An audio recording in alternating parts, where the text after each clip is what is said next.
Valori di 100 anni fa che hanno fatto sì che Corazzini fondasse il primo sindacato, l'embrione del sindacato della CISL, sono i valori di oggi. Non c'è nessuna differenza, noi abbiamo necessità di tornare alle radici della nostra storia per riscoprire il futuro che ci aspetta davanti a noi. E quindi per noi oggi intitolare la sede a Giuseppe Corazzini significa proprio questo, riscoprire l'identità della CISL legata alla dottrina sociale della Chiesa, ma soprattutto legata al territorio, alla prossimità, alla vicinanza alle persone più deboli, perché noi rappresentiamo le istanze dei più deboli, lavoratori, pensionati, persone che non hanno il lavoro, e quindi per noi oggi è un grande momento di vicinanza al territorio, e la sede deve essere la casa di tutti. Ecco, questa è anche una risposta a chi dice che il sindacato non serve più. Ma infatti è emblematico che i dati che presenteremo dopo ci dicono invece che abbiamo una forte presenza sul territorio, i nostri iscritti sono tantissimi, puntiamo a raccogliere le istanze, le necessità di tante altre persone che oggi non pensano, non credono al sindacato.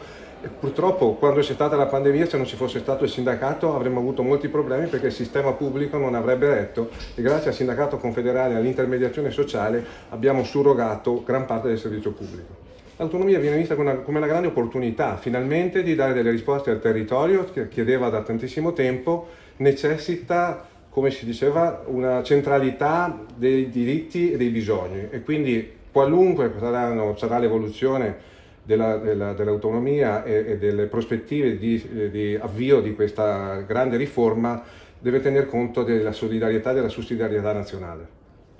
Diciamo che c'è una grande affluenza di persone che chiedono assistenza nella vertenzialità del lavoro, chiedono assistenza sociale, perché abbiamo richieste di sussidi, di povertà purtroppo sociali e materiali, e noi pensiamo che ci sia bisogno di ancora maggiore presenza, quindi faremo ulteriori investimenti nel rinnovare le sedi di tutto il territorio di Treviso e di Belluno. Con quanto sta cambiando il mondo del lavoro.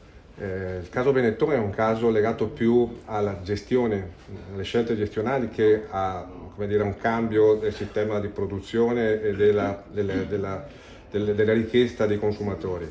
È un territorio questo che ha saputo trasformarsi, passare dalla manifattura alla produzione del prosecco. Noi abbiamo bisogno però che tutti i processi di cambiamento vengano accompagnati assieme alle forze sociali, in particolare alle organizzazioni sindacali. Quindi questa sarà per noi la priorità che porteremo a tutte le controparti e a tutti i soggetti del territorio. Si sta polarizzando la ricchezza, non solo nel nostro territorio, in tutto il paese. I dati sono drammatici, gli ultimi dati sono stati pubblicati sull'incremento della povertà in tutto il paese, e questo lo percepiamo anche nell'attività che svolgiamo quotidianamente di assistenza fiscale. Questo è un tema che deve interrogare tutti, e infatti per questo oggi affronteremo anche qualche riflessione con i nostri ospiti. Ci chiedono lavoro soprattutto, quindi il paradosso è che c'è richiesta di lavoro e ci sono lavoratori che chiedono lavoro, quindi il tema dell'incrocio della domanda e dell'offerta, il tema dell'abitare è un altro tema enorme che sta impattando sui nostri territori, quindi sono emergenze che hanno bisogno di risposte, e noi confidiamo che daremo assieme a tutte le parti del territorio le risposte necessarie.